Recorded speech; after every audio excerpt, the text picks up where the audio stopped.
En nuestro grupo de investigación estudiamos las bases moleculares de las leucemias y de los linfomas. Y lo hacemos desde el punto de vista de la epigenética.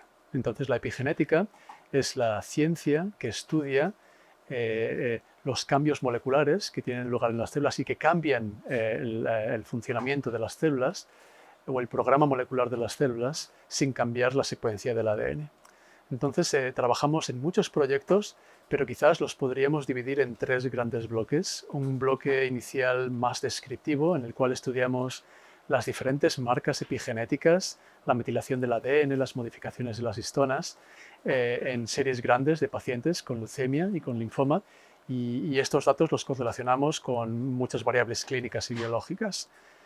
Un segundo bloque serían estudios más de índole funcional o mecanística, en los cuales los hallazgos derivados de la parte inicial descriptiva escogemos genes concretos que parecen muy importantes para estas enfermedades y los estudiamos en el laboratorio a gran nivel de detalle para ver cómo funciona o cuáles son los mecanismos a través de los cuales están generando el cáncer.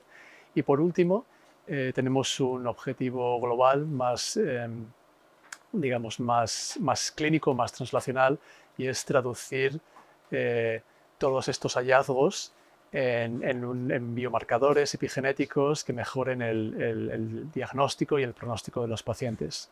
Entonces, globalmente, nuestra motivación es la de generar conocimiento, comprender mejor cómo funciona este cáncer linfoide, y que este conocimiento se traduzca en una mejora para los pacientes, tanto a nivel diagnóstico, a nivel pronóstico y a nivel de nuevas dianas terapéuticas.